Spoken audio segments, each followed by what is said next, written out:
Hi, my name is Khleif, and I'm the host of the Lifetime Cash Flow Through Real Estate Investing podcast. And every week I interview multifamily rock stars, and we talk about how they've built incredible wealth for themselves and their families through multifamily properties. So hit the like and subscribe buttons to get notified every Monday when a new episode comes out. Let's get to it. Welcome back to Multifamily Rockstars. So as you guys know, this is where we interview people that are just flat out crushing it in our business. And we show you the inside scoop as to how they're creating success, not just in their businesses, but also in their lives. And as always, I've got my co-host, who's the director of our massive action team for my Warrior Group, Mark Nagy on. Good to see you again. Looks like I know you've been on back-to-back vacations recently, so I'm a little jealous. Yeah, it's been a little crazy. I was in Italy for 18 days and San Antonio, Miami. speaking at an event, Miami. Yeah. But we've got an awesome interview for you guys today. A semi-retired orthopedic surgeon named Tyson Cobb, and Tyson still does the orthopedic surgery one day a week, but he's just been killing it in real estate. In fact, he's kind of a poster child, in my opinion, for the Warrior community because of his incredible success in such a short amount of time. So he joined the program at my Denver event in July of 2022. And since then, he's been involved in over 4,000 units just in that short amount of time, just a little over a year. So very excited to hear from him. Welcome to the show, brother. Glad you're here, man. Thank you. It's a pleasure to be here. Why don't you do a better job of an intro than I just did and just give us a little background on who you are and why real estate? Because, I mean, orthopedic surgeons, from what I know, make some pretty damn good money. So it's like, why would you even mess with it? So if you could elaborate on that, I'd love to hear it. Yeah, I grew up in Texas on a farm and ranch. So my first introduction to real estate was ranch ground and farm ground. Continue to do some farm ground in the Midwest here. I've been an orthopedic surgeon for over 25 years, left my group in 2019 and moved into real estate, allowed me to qualify as a real estate professional. And that did some wonderful things for my taxes and wealth growth. And it's just been a fun ride. Joined the Warriors in Denver last year in July. So it's been a little over a year. And I'm in 34 different deals now. And wow. About a third of those are GP and the rest are LP. That's fantastic. Yeah. Talk about why you joined the program and any maybe aha moments that you had when you were at the boot camp or since the boot camp. Yeah, so I joined to learn more about real estate, get in the right groups, network, and the big aha moment was when I was sitting in your boot camp in Denver. I had just recently reached out to one of my LP investment sponsors to help me syndicate a deal that I found locally, and we worked on that for about a month, and walked away from it because the numbers didn't work. And he said, I can tell you want to be on the GP end of this thing. He said, why don't you just join our team on the thing, San Antonio, that you're already investing in? And I said, oh, that'd be great. Well, what would you want me to do? He said, can you raise capital? And I said, I don't know. I never thought about it.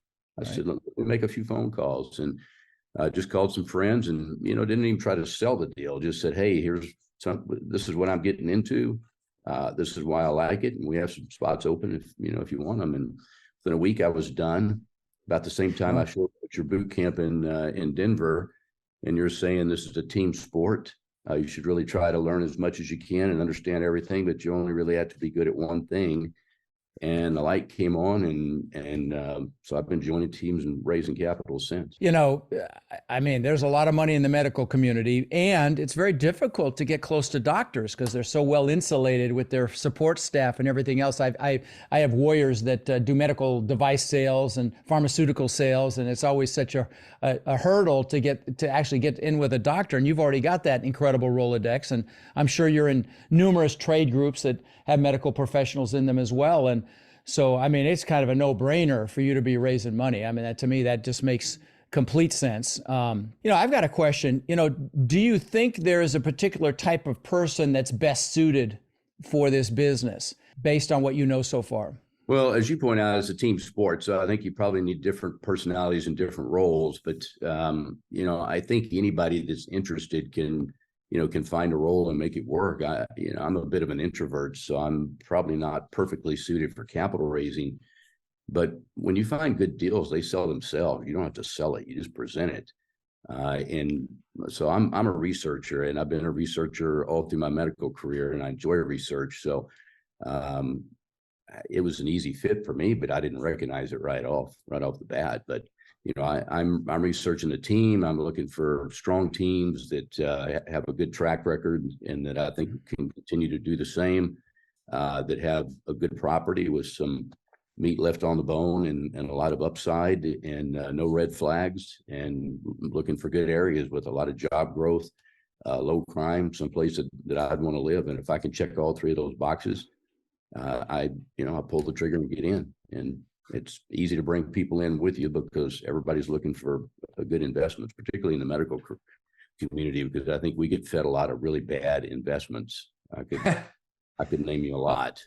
Yeah. Oh, really? Let me interject something here. I will tell you, the reason I think it's so perfect for you, it obviously is because you're already massively successful in raising money in deals, is medical professionals, they're so busy. I mean, they're literally, they have no life. They have no time for anything, for any research. So they're kind of, I could see why they could be vulnerable to, deals, nefarious deals or stupid deals and so on and so forth. So when someone credible like you, and I know you invest your own money in the deal, comes along, again, it's kind of a no-brainer. So, I by the way, let me interject one thing, guys. You can, and Tyson knows this, and Tyson is actively involved in all those deals that he raises money for, because you cannot just raise money for a deal. You have to be actively involved. And so, Tyson will go to the, be involved in the due diligence and the underwriting and play a role in the ongoing asset management calls and so on and so forth. And you have to do that. Otherwise you have to have a series license with the SEC, but you can absolutely raise money for these deals. It's a fantastic, in fact, that's probably the fastest way to get acclimated to a team right now. I've got my Warrior event coming up next weekend in Phoenix, and I just told this to another Warrior earlier today, actually, that was complaining he hasn't got a deal yet. I said, well, what can you do? I said, can you find deals? And he said, I'm not sure. I still need to practice my underwriting. I said, can you raise money? He said, yeah. I said, well, I'm going to tell you, in this current economic environment, finding deals is the easy part. Raising money is the hard part. So if you go to this Warrior event, there'll be dozens of teams there that you can meet and see who you like and see about raising money for one of their deals. Now, again, you have to do more than that, but you can't just raise the money. You got to be involved in some other pieces of it. But that's a fantastic way to jump on a team and get a deal on your resume almost immediately. So love it that's the direction you went with this, Tyson. So something that I'm curious about, and some people listening may be thinking the same, what was the benefit to you, Tyson, to even be a GP and be actively involved into these deals? Why not just, as a high income earner, just continue to invest passively in deals and make some cash flow and ride off into the sunset one day? Well, as you know, you get a little bit bigger cut of the action than you do as an LP. And I enjoy it. I think it's fun to be part of the team. I love learning new things, learning all the different aspects of value add and creating additional funds and forcing appreciation. All that's fascinating to me. I will point out one thing, being in 34 different deals right now, if I was GP on all those, there wouldn't be enough hours in a day. Because as Rod pointed out, you got these Zoom calls every week. Some of these properties will have 3 Zoom calls in a week because they're still heavy lifts. There's a lot of stuff going on. So I do enjoy the LP investments as well, because, all of that works up front. You just do your due diligence, check all the boxes, and then you just pull your K1 once a year. And that's nice as well. A lot of people that invest passively in deals think that there's, they don't have to do anything. They just, hey, I like this person, I'm going to put money in. That's a big mistake. And I created what we call our Cash Flow Club, which is a free resource. It's an educational resource. I think it's the best out there by far. If you go to, I think it's cashflowclub.com. or if you go to Cree Capital, CREE Capital.com, there's a button there. You can join the Cash Flow Club. There's videos there, free books there. There's articles, there's emails. There's a complete resource section that's bigger than anything I've ever seen out there. So there's a lot of resources for you to educate yourself a little bit about this business before you give your hard-earned money to someone. And so I would encourage you to do that. You know, one of the books is a list of questions you should ask a general partner before you do a deal with them, because you know there are a lot of operators out there a little wet behind the ears, and so you want to be careful because it's your hard-earned money. And you know, although multifamily is probably the safest and best investment I can think of, definitely in the real estate space and probably in general, you still have to do some homework. And so don't just throw your money at someone would be, you know, my advice. What are the people Now, that you look for, Tyson? You know, not necessarily even just passive. It could be the active deals you're involved in as well. What are some things that you look for in the partners and other people on your deals? You know, I look for you know, a solid team. Do they have the resources to get it done? More importantly, have they done it? Do they have a good track record? You know, I mean, once you have the opportunity to look over, you know, where they've been, what they've accomplished, and where they're going, you can pretty quickly get a, you know, a good feel for that. And then of course you want to make a few phone calls and talk to some people that know people. You know, it's research. yeah, this is a very small business. You know, I will tell you, if people think this is this huge business, this is a small group that's involved in this proportionately to the number of deals that are out there.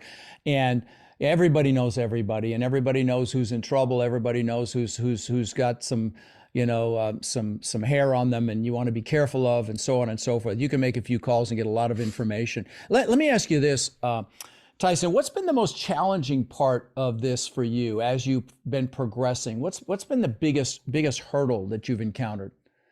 Well, there's been a lot of hurdles. You know, I think the biggest one was just breaking through in the early phases. I was studying this and you know, I read your book and listened to your podcast and read other books. You know, as you try to transition from book knowledge to actually pulling the trigger, you know, there's a fear factor there. And, you know, I think we all have to deal with that. I rode bulls professionally before I went to medical school, so I know a little bit about controlling fear. But you know, it creeps up and it causes you to hesitate, and you continue to analyze, and you get the analysis paralysis thing going on. And as Joyce Meyer says, do it afraid, or as John Wayne says, courage is being scared to death and saddling up anyway. So, you know, once you've taken your time to get ready, and you take your time and you aim and you check box, you just have to pull the trigger and move ahead. And after you pull the first trigger, it gets easier to pull the second trigger. And after you pull the second trigger, it gets easier to pull the third. And after a while, you're just comfortable gunslinging and you just move through. But you still have to go through that sequence every time. I love the Wild West metaphors there, brother. I just saw John Wayne, his acceptance speech, and I think it was 1968 for an Academy Award. It was really good, actually. You know, you talked about fear. Do you feel like having the warrior community around you has helped with that at all? Oh, for sure. There's no question about that, because you know, I have so many connections now that I can pick up the phone and call if I've got something that I don't feel comfortable with. Right. And, you know, so, you know, being able to make a quick phone call and confirm that my suspicion is correct and then move on, just puts you in a much more comfortable space. Because otherwise you're thinking, I should have done that deal. I should have done that deal. That wasn't such a bad red flag. Right. But as soon as you make a phone call to somebody that has more experience and more knowledge, and they're like, nope, don't do it. Now you feel good about it. You go on with life. Or affirm, you know, or affirm instead of, you know, negate. Maybe it may be affirm a decision you want to make. By the way, guys, if you're interested in the Warrior Program, to apply, you text the word CRUSH to 72345. You know, our Warriors now own somewhere between 170 and 180,000 doors. I think it's pushing 180. We're counting all the time. It's we have a training call today, and I get the list of all the deals that have been done in the last 2 weeks since we had our last group training call, and it's a pretty staggering number of deals just in the last 2 weeks. So again, if you want to apply, you set up a call and you text CRUSH to 72345, and we'll check you out. You check us out, and if it's a fit, it'll be the best decision you ever made in your life. And if it's not, you'll still leave the call better than when you got on it. So next question I have for you is, What words of wisdom would you share with aspiring commercial real estate investors? A lot of people listening, maybe they're introverted, maybe out of their own fear, they've never taken action with this. They know they want more out of life, but they've never taken the ball and pushed forward. What would you say to them, Tyson? Well, I think number one, I mean, you want to find a mentor, and in addition to a single mentor, I think you want to find groups like the Warrior Group so that you can get in with a lot of people that have talents in a lot of different areas. So as you pointed out, this is a team sport, and you need to know people that know things in different areas, and having a large community is huge. So as an orthopedic surgeon, it was easy for me to be a lone wolf, and you can do that in orthopedic surgery, but you can't do it in real estate. Your network is what makes a difference between being able to really get some stuff done and not. So my deal flow right now is 100-fold what it was a year ago, just because being in the right groups and knowing people. Yeah, I would tell you, when new warriors join our program, I always have a call with them. And the one thing I tell them every single time is that we discovered, 3.5 years ago, our most successful warriors by far are the ones that are most connected in the group. And I know you come to a lot of the events and to connect. And, honestly, and I tell the warriors this, and they're like, I think they look at me a little crazy, that is actually more important than learning the business. And that is those connections, because by virtue of those connections, you'll learn the business. And like I say, so we started doing things, when I discovered this 3.5 years ago, to help facilitate those connections between our warriors, like the warrior only events. This is like our 4th one. And, we have breakout calls on every other week. When we don't have our training, we have Q&A calls, and we do a breakout for warriors to meet each other, like speed dating, and we connect warriors with the warriors that live in their state. So we started doing everything we can to help facilitate that, but because that is really one of the biggest pieces to the business. So I don't care if you join the Warrior program, frankly, but if you're going to do this, you definitely want to be around other people that are doing it. That is the secret, one of the biggest secrets to success in this business. So for the people thinking about getting into this, and people listening to this excited about this, obviously the market's shifting. Rod, you talked about, offers, prices going down, things like that. Tyson, you're in tons of deals, I'm sure all over the place. And even just me, I just got an email yesterday from a broker in Jacksonville, my major market, and it said in the last 12 months, cap rates have gone up over 1.5%, which obviously for people listening, that means prices have come down enough to where the NOI has gone up a point and a half, basically, if you buy the deal in cash. What are you seeing out there, Tyson? What sorts of opportunities, what are you seeing with the market shifting at the moment? Well, let me enhance that question. Do you feel like it's shifting? Are you seeing more deals than you saw before? Just I'd like to hear how you feel about where we are right now. Yeah. Yeah, for sure. I mean, as you pointed out earlier, the sell price, I mean, the sellers are having to compensate for what's happening in the economy right now, because the numbers don't work anymore. So multiple deals that have recently closed, one of them was set up to close in April this year. And, a few things kicked it behind, and then the interest rates went up, the numbers didn't work anymore. And the sellers finally came around, but initially they refused. And you just have to walk away from the deal if the number doesn't work. And the sellers aren't stupid. They figured out pretty quickly that they're going to have to adjust that price, and that's what they're doing. Yeah, that's starting to happen right now.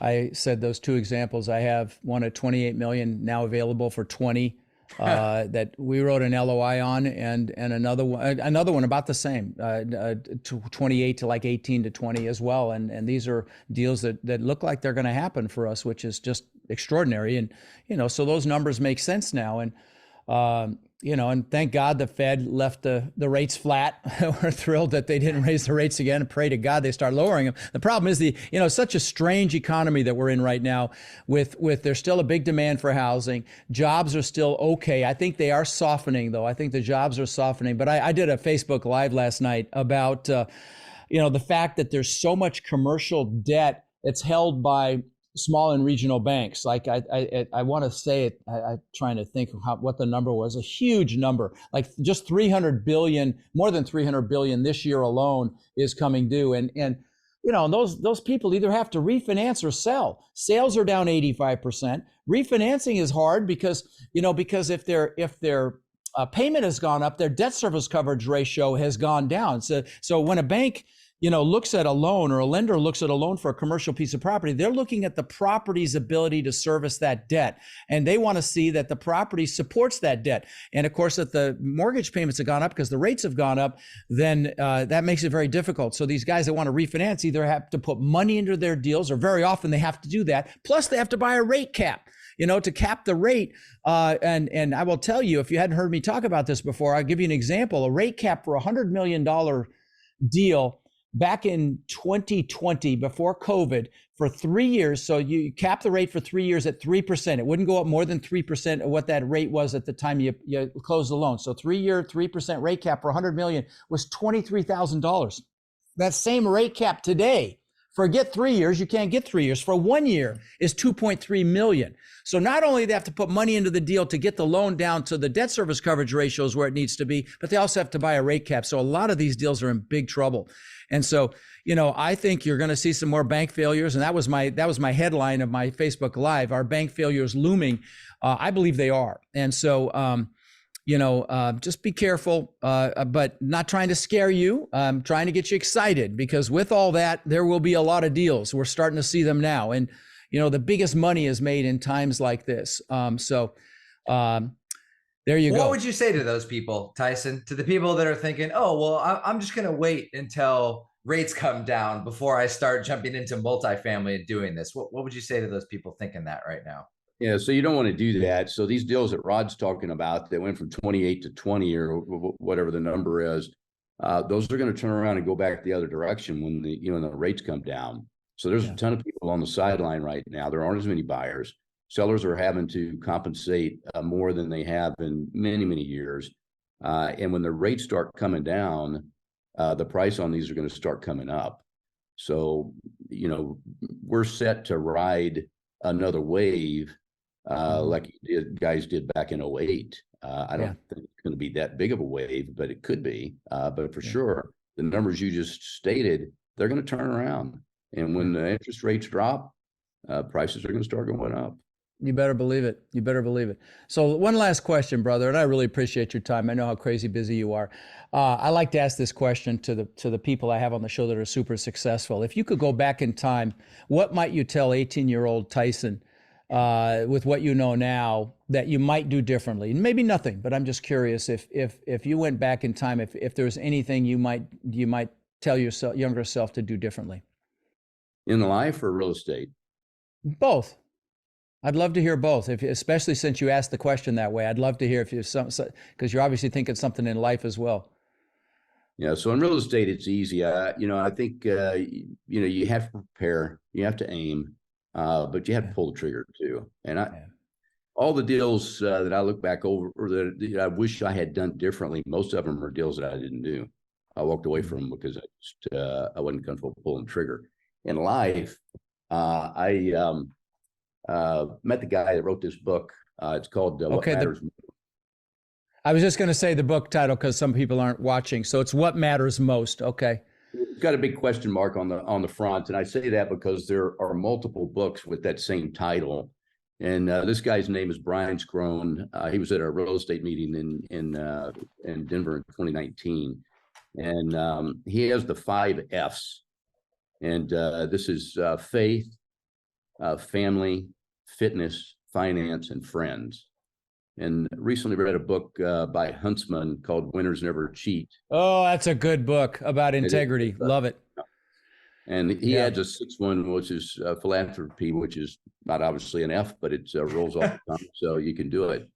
But the Brian's position on these on the 5 F's, or if you choose to add the last one, the 6 F's, is you have to be intentional about doing these every day. Yeah. And it's life-changing when you do that. So we make decisions in life and we think that we've made a decision and we're done, but actually you got every day when the sun comes up, you have to make that decision again. So if your decision is to get in shape, you got to get up and go to the gym in the morning. And if your decision is to do a better job with relationships, you have to do something intentional to do that. And if you're going to do something finance-wise, what's the one thing that I can do today to take down another deal or raise capital for the next deal or whatever the mission is. But, you have to systematically work through that. And I find that time blocking works well for me. Yeah. So, I've got a time for all of those things, and I, try to do that to the best of my ability. And, you fall behind, but as long as you have that mindset, you catch up at the end of the week when you put some stuff aside because you were busy doing something else, right? Yeah. You've got the intention. What were those again? I've got finance, faith, fitness, family, philanthropy. Am I missing one? Let's see, finance, faith, family, friends, and did I say finance? Yep. Friends. Okay, I missed friends. Got it. Okay, missed friends. Finance, faith, family, friends, fitness, and philanthropy. Love it. So one thing I do a lot better than I used to is I schedule stuff with friends. Yeah. I meet with some of the folks from the Warriors group. We do activities. We talk about deals while we're there. So it's kind of a mini mastermind. But those are, helpful for furthering that relationship, and you have to be intentional about those things or that it doesn't happen. Or they don't happen. Yeah, you're absolutely right. Well, listen, thank you, brother. I appreciate you being on very much, and it's great to see you, and I'm sure we'll see each other again very, very soon. If not Phoenix next week, we'll see you at the next one. So I appreciate it. Thank you very much, and thank you for all your hard work with the Warrior program. It's really helpful and really important, and it's done wonders for my real estate career. Thank you, buddy. Appreciate that. So one other quick thing. We encounter so many people that are frankly frustrated. They're looking in the mirror and they're frustrated that they haven't been able to escape the rat race. They haven't been able to build cash flow to the point where they're able to have financial and time freedom with their families. And maybe they see other people buying real estate and creating, incredible cash flow, and they think, well, it's just scary. Buying apartments is intimidating. And I get it. See, that's why we created our Warrior Mentorship Program. They're our coaching students, and they've had extraordinary results. My students, I've been teaching about 5 years, and they own upwards of 140,000 units now that we know of, right? And we feel like it's just getting going. Now we're looking to grow this group and really take it to the next level. And honestly believe that the greatest transfer of wealth could be upon us right now with this current economic environment. Everything's going on sale. So we're looking for people who want to follow a proven framework, really like a blueprint or a map, literally step by step. And then they're able to leverage our systems and our incredible network to raise money and equity, to find deals and close those deals and build partnerships, really nationwide. So if you're interested in finding out more about how you can become more in our incredible network and take advantage of the unbelievable opportunities that are upon us, you can apply to my Warrior Mentorship Program by texting the word CRUSH to 72345, or you can go to mentorwithrod.com. And what we'll do is we'll set up a call so you can check us out and we can check you out and see if it's a fit. Now, again, you can go to mentorwithrod.com or text the word CRUSH to 72345 to apply, and we will speak soon.